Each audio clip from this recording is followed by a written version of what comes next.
ಯಾಕೆ ನೀವು RSS ನ ಬ್ಯಾನ್ ಮಾಡಬೇಕು ಅಂತಿದ್ರೆ, ಯಾಕೆ ನೀವು ಅವರನ್ನು ದ್ವೇಷಿಸ್ತೀರಾ? ಸರ್ಕಾರಿ ಸ್ಥಳಗಳಲ್ಲಿ ಯಾವುದೇ ಕಾರ್ಯಕ್ರಮಗಳನ್ನು ಮಾಡೋದಕ್ಕೆ ಅಥವಾ ಬೇರೆ ಯಾವುದೇ ಖಾಸಗಿ ವಿಚಾರಕ್ಕೆ ಪರ್ಮಿಷನ್ ತಗೋಬೇಕು ಅಂತ ಈಗಾಗಲೇ ಇದೆ. ಅದೇನು ಹೊಸದೇನಲ್ಲ, ಅದನ್ನು ಎನ್ಫೋರ್ಸ್ ಮಾಡಿಲ್ಲ. ಮುಂದೆ ನಾವು ಬಂದರೆ RSS ನ ಬ್ಯಾನ್ ಮಾಡ್ತೀವಿ ಅಂತ ಹೇಳ್ತಾ ಇದ್ದಾರೆ. ನಾನು ಹೇಳ್ತೀನಿ, ಸರ್ಕಾರಿ ಜಾಗದಲ್ಲಿ RSSಗೆ ಪರ್ಮಿಷನ್ ತಗೊಂಡು ಮಾಡಿ ಅಂತ ಹೇಳ್ತಾರೆ ಹೊರತು ಅವ್ರನ್ನ ಸಂಪೂರ್ಣವಾಗಿ RSS ಬ್ಯಾನ್ ಮಾಡಿ ಅಂತ ಏನು ಕರೆಗೆ ಕಾಗ್ದ ಬರೆದಿಲ್ಲ. ಸಂಪೂರ್ಣವಾಗಿ RSS ಬ್ಯಾನ್ ಮಾಡಬೇಕು ಅಂತ ಅಲ್ಲ. ನಮಸ್ಕಾರ.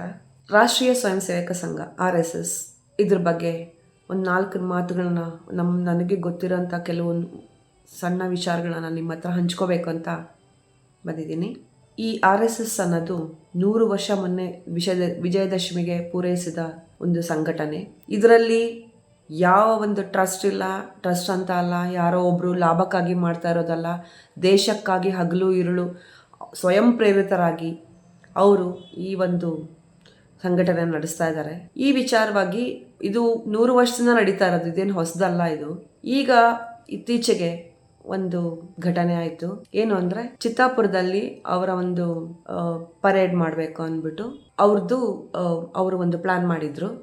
ಆದರೆ ನಮ್ಮ ಪ್ರಿಯಾಂಕ್ ಖರ್ಗೆ ಅವರು ಅವತ್ತಿನ ದಿವಸನೇ ಬೇರೆ ಸಂಘಟನೆಗಳು ಅವತ್ತಿನ ದಿವಸನೇ ಅವರು ಕವಾಯತ್ ಮಾಡಲಿ ಅಂತ ಅಂದ್ಬಿಟ್ಟು ಸುಮಾರು 8ರಿಂದ 10 ಸಂಘಟನೆಗಳು ಅವತ್ತೇ ಮಾಡಬೇಕು ಅಂತ ಬಂದು ಅದಕ್ಕೆ ಇದು ಮಾಡಿದ್ರು. ಆದ್ರೆ ನಾನು ಹೇಳೋದಿಲ್ಲ ಒಂದೇ ಪ್ರಶ್ನೆ, ರಾಷ್ಟ್ರೀಯ ಸ್ವಯಂ ಸೇವಕ ಸಂಘ RSS ಇಂದ ಇವ್ರಿಗೆ ಏನ್ ತೊಂದರೆ ಆಗಿದೆ?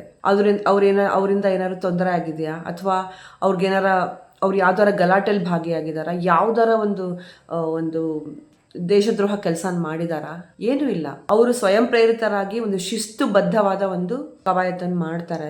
ಆದ್ರೆ ಇದನ್ನ ಸಹಿಸ್ಕೊಳ್ಳಕ್ಕೆ ನಮ್ಮ ರಾಜಕಾರಣಿಗಳಿಗೆ ಆಗ್ತಾ ಇಲ್ಲ. ಯಾಕೆಂದ್ರೆ ಅವರು ಬೇರೆಯವ್ರನ್ನ ಮೆಚ್ಚಿಸೋದ್ರಲ್ಲಿ ತುಂಬಾ ಬ್ಯುಸಿ ಆಗಿದ್ದಾರೆ. ಸ್ವಲ್ಪ ಹಿಂದಕ್ಕೆ ನಾವು ಹೋಗ್ಬೇಕು ಅಂತ ಅಂದ್ರೆ, ಇದೇ ಕಾಂಗ್ರೆಸ್ನವರ ನೆಹರು ಅವರು 1962ರಲ್ಲಿ ಇಂಡೋ ಚೈನಾ ವಾರ್ ಆದಾಗ ಇವರ ಒಂದು ದೇಶಭಕ್ತಿ ಮೆತ್ತಿ ಇವರ ಒಂದು ಶಿಸ್ತನ್ನು ನೋಡಿ ಗಣರಾಜ್ಯೋತ್ಸವ ಪೆರೇಡ್ ಅಲ್ಲಿ ಅವ್ರಿಗೆ ಅವಕಾಶ ಮಾಡಿಕೊಟ್ರು ಪೆರೇಡ್ ಮಾಡಕ್ಕೆ. ಇದೇ ಕಾಂಗ್ರೆಸ್ನವರೇ ಮಾಡಿದ್ದು. ಇವಾಗ ಇದ್ದಕ್ಕಿದ್ದಂಗೆ ಇವ್ರ ಮೇಲೆ ದ್ವೇಷ ಬಂದಿದೆ.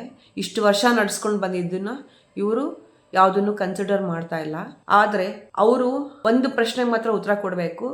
RSS ಬೇಡ, ಇದನ್ನ ನಿಷೇಧ ಮಾಡ್ತೀನಿ ಅಂತ ಹೇಳ್ತಾ ಇದಾರಲ್ಲ, ಒಂದು ಜಾಸ್ತಿ ಬೇಡ, ಒಂದು 5 ಕಾರಣಗಳನ್ನ ಕೊಡ್ಲಿ ಏನಕ್ಕೆ ಅಂತ, ಯಾತಕ್ಕೆ ಇವರು ಅದನ್ನ ನಿಷೇಧ ಮಾಡ್ಬೇಕಂತ ಇದ್ದಾರೆ ಅಂತ ಒಂದು 5 ಕಾರಣ ಕೊಡ್ಲಿ.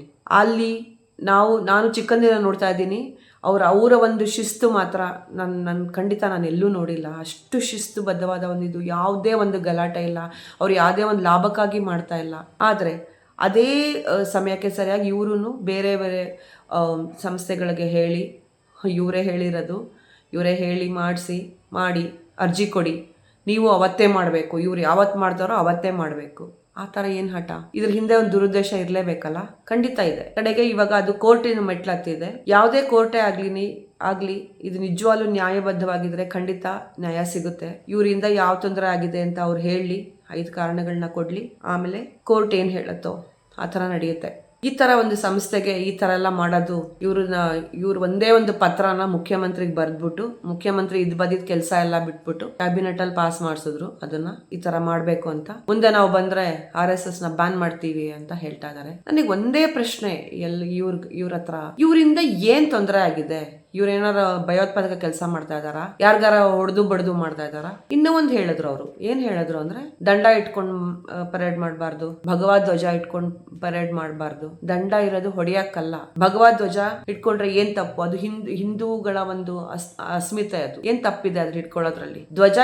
ಭಾರತದ ಧ್ವಜ ಇಟ್ಕೊಂಡು ಓಡಾಡ್ಲಿ. ಧ್ವಜ ಇಟ್ಕೊಳ್ಬೇಕಾದ್ರೆ ಅದಕ್ಕೆ ಆದ ತುಂಬಾ ಅದ್ರ ಮಾನದಂಡಗಳಿದಾವೆ. ನೀವು ಯಾವಾಗ ಬೇಕೋ ಅವಾಗ ಹೆಂಗ್ ಬೇಕೋ ಹಂಗ್ ಧ್ವಜ ಇಟ್ಕೊಳ್ಳೋದು, ಹೆಂಗ್ ಬೇಕೋ ಹಂಗ್ ಹಾರಿಸೋದು, ಹೆಂಗ್ ಬೇಕೋ ಹಂಗ್ ಮರ್ಚೋ ಒಂದು ರೀತಿ ಸತ ಅದ್ರಲ್ಲಿ ಇದೆ. ಅದೆಲ್ಲ ನಾವು ಫಾಲೋ ಮಾಡ್ಬೇಕಾಗುತ್ತೆ. ಸುಮ್ನೆ ಎಲ್ಲಾರನ್ನು ಸಿಕ್ಕಂಗೆಲ್ಲ ನಾವು ಧ್ವಜ ಇಟ್ಕೊಂಡು ಓಡಾಡಕ್ ಆಗೋದಿಲ್ಲ. ಅದಕ್ಕೆ ಆದ ತುಂಬಾ ಮಾನದಂಡಗಳಿದಾವೆ. ಅದಕ್ಕೆ ಕೊಡಬೇಕಾದ ಗೌರವ ನಾವು ಕೊಡ್ಲೇಬೇಕಾಗುತ್ತೆ. ಇವ್ರು ದಂಡ ಇಟ್ಕೊಂಡು ಓಡಾಡ್ತಾ ಇದಾರೆ ಅಂತ ಹೇಳ್ತಾರಲ್ಲ RSS ನವರು. ದಂಡದಿಂದ ಯಾರಿಗೆ ಅವ್ರು ಏನ್ ತೊಂದರೆ ಮಾಡಿದ್ದಾರೆ ಹೇಳಿ? ಏನ್ ತೊಂದರೆ ಆಗಿದೆ ಇವ್ರಿಗೆ? ಯಾಕೆ ಈ ತರ? ನಾನು ಈಗ ಸ್ವಲ್ಪ ದಿವಸದ ಹಿಂದೆ ನಾನು ಗುಲ್ಬರ್ಗಕ್ಕೆ ಹೋಗಿದ್ದೆ. ನನಗೆ ಎಷ್ಟು ಬೇಜಾರಾಯಿತು ಅಂದರೆ ಇವ್ರು ಇಷ್ಟೆಲ್ಲ ಮಾಡ್ತಾರಲ್ಲ, ಲಕ್ಷಾಂತರ ಸಾವಿರಾರು ಕೋಟಿ ಆಸ್ತಿ ಮಾಡ್ಕೊಂಡಿದಾರಲ್ಲ, ಒಂದು ರೋಡು ಒಂದು ಬೀದಿನೂ ನಾನು ಚೆನ್ನಾಗಿರೋದು ನೋಡಿಲ್ಲ. ಅದು ಇಲ್ಲಿ ಕಾಲಿಟ್ರೆ ಯಾವಾಗ ಬಿದ್ದು ಎಲ್ಲಿ ಸಾಯ್ತಾರೋ ಜನ ಅನ್ನೋ ಥರ ಇದೆ ಅಲ್ಲಿ ರೋಡು. ಅಷ್ಟು ಗುಂಡಿಗಳು, ಅಷ್ಟು ತುಂಬ ಅವ್ಯವಸ್ಥೆ ಇರೋವಂಥ ಒಂದಿದು. ಅದ್ರ ಬಗ್ಗೆ ಅವ್ರು ಗಮನ ಹರಿಸ್ತಾ ಇಲ್ಲ. ಒಬ್ಬ MLA ಆದವರಾಗಲಿ MP ಆದವರು ಏನು ಅವ್ರವ್ರ ಕ್ಷೇತ್ರಗಳಲ್ಲಿ ಏನು ಗಲಾಟೆ ಆಗ್ದಂಗೆ, ಏನು ಯಾರಿಗೂ ಏನೂ ತೊಂದರೆ ಆಗಿದ್ದಂಗೆ ಅಲ್ಲಿ ಎಲ್ಲ ವ್ಯವಸ್ಥೆ ಸರಿ ಇದೆಯಾ ಅದೆಲ್ಲ ನೋಡಿ, ಅದೆಲ್ಲ ಮಾಡಿ ಜನಗಳನ್ನು ಮೆಚ್ಚಿಸ್ಬೇಕಲ್ವಾ. ತಂದೆಯ ಒಂದು ಇನ್ಫ್ಲೂಯೆನ್ಸಿಂದ ಬಂದಿದ್ದವರು ಪ್ರಿಯಾಂಕ್ ಖರ್ಗೆ ಅವರು, ಅವ್ರಿಗೇನು ಗೊತ್ತಿದೆ, ಏನೋ ಆಸ್ತಿ ಅವ್ರಿಗೊಂದು ಇದಿದೆ, ಒಂದು ಸ್ಥಾನಮಾನ ಇದೆ, ಗೌರ್ಮೆಂಟ್ ಅವ್ರದ್ದೇ. ಸೊ ಅವ್ರ ಪ್ರಕಾರ ಏನು, ಅವ್ರು ಏನು ಮಾಡಿದ್ರು ನಡೆಯುತ್ತೆ, ನಮ್ಮದೇ ಸರ್ಕಾರ ಅನ್ನೋ ಥರ. ಆದರೆ ನಾನು ಅವ್ರ ಹತ್ರ ನನ್ನ ಹತ್ರ ಒಂದೇ ಒಂದು ವಿನಂತಿ, ನಾನು ಅವ್ರು ಹೇಳ್ದಂಗೆ ನಾನು ರಿಕ್ವೆಸ್ಟ್ ಮಾಡ್ಕೊತಾ ಇರೋದು, 5 ಕಾರಣಗಳನ್ನ ದಯವಿಟ್ಟು, 5 ಕಾರಣ, ಜಾಸ್ತಿ ಬೇಡ, 5 ಕಾರಣಗಳನ್ನ ಕೊಡಿ. ಯಾಕೆ ನೀವು RSSನ ಬ್ಯಾನ್ ಮಾಡಬೇಕು ಅಂತಿದ್ರೆ, ಯಾಕೆ ನೀವು ಅವ್ರನ್ನ ದ್ವೇಷಿಸ್ತೀರಾ ಅದು ನನಗೆ ಹೇಳಿ. ನಾನು ಜನಗಳ ಹತ್ರ ಕೇಳೋದಿಷ್ಟೇ, ನೋಡಿ ಒಳ್ಳೇದು ಕೆಟ್ಟದ್ದು ಎಲ್ಲದರಲ್ಲೂ ಇರುತ್ತೆ, ಆದರೆ ಒಳ್ಳೆಯದನ್ನ ನೀವು ಪ್ರೋತ್ಸಾಹಿಸಿ. ನಾವು ಯಾರು ಒಳ್ಳೆಯವರಿದ್ದಾರೆ ಅವ್ರನ್ನ ಪ್ರೋತ್ಸಾಹಿತರಲ್ಲಿ, ಅವ್ರನ್ನ ಮೆಚ್ಚೋದ್ರಲ್ಲಿ ಯಾವುದೇ ತಪ್ಪಿಲ್ಲ. ಅದು ಕಾಂಗ್ರೆಸ್ ಆಗಲಿ BJP ಆಗಲಿ. ಕಾಂಗ್ರೆಸ್ ಯಾರು ನಮ್ಮ ಚಿಕ್ಕಪ್ಪ ದೊಡ್ಡಪ್ಪನ ಮಕ್ಕಳಲ್ಲ, ಅಥವಾ BJP ಅವರು ನಮ್ಮ ಚಿಕ್ಕಪ್ಪ ದೊಡ್ಡಪ್ಪನ ಮಕ್ಕಳಲ್ಲ.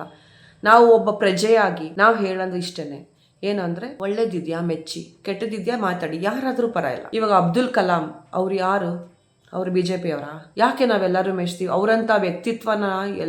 ಇನ್ನೂ ಒಂದು 10 ತಲೆಮಾರಿನವರು ನೆನೆಸ್ಕೊಬೇಕು. ಆ ಥರ ಒಂದು ವ್ಯಕ್ತಿತ್ವ ಅಬ್ದುಲ್ ಕಲಾಂ ಅವ್ರದ್ದು. ಈ ಥರ ನಾವು ಒಳ್ಳೆಯದನ್ನು ಮೆಚ್ಚಬೇಕು, ಕೆಟ್ಟದನ್ನು ಖಂಡಿತ ಖಂಡಿಸಬೇಕು. ಇದಕ್ಕೆ ಏನು ತಪ್ಪಿಲ್ಲ. ಎಲ್ಲದಕ್ಕೂ ನಮ್ಮ ಲಾಭಕ್ಕೋಸ್ಕರನೇ ನಾವೆಲ್ಲ ಮಾಡಬೇಕು ಅಂತ ಮಾಡೋಕ್ಕೆ ಹೋದರೆ ಜೀವನದಲ್ಲಿ ಏನೂ ಸಿಗೋದಿಲ್ಲ. ನಾನೆಲ್ಲರಿಗೂ ಇಷ್ಟೇ ವಿನಂತಿ, ದಯವಿಟ್ಟು ಯಾರೂ ಯಾವುದು ತಪ್ಪಿದೆ, ಯಾವುದು ತಪ್ಪಿಲ್ಲ, ಯಾವುದು ಒಳ್ಳೆಯದು, ಯಾವುದು ಕೆಟ್ಟದು ಅಂತ ಯೋಚನೆ ಮಾಡಿ. ಇಷ್ಟೇ ನನ್ನ ವಿನಂತಿ. ನಮಸ್ಕಾರ. ಜೈ ಹಿಂದ್.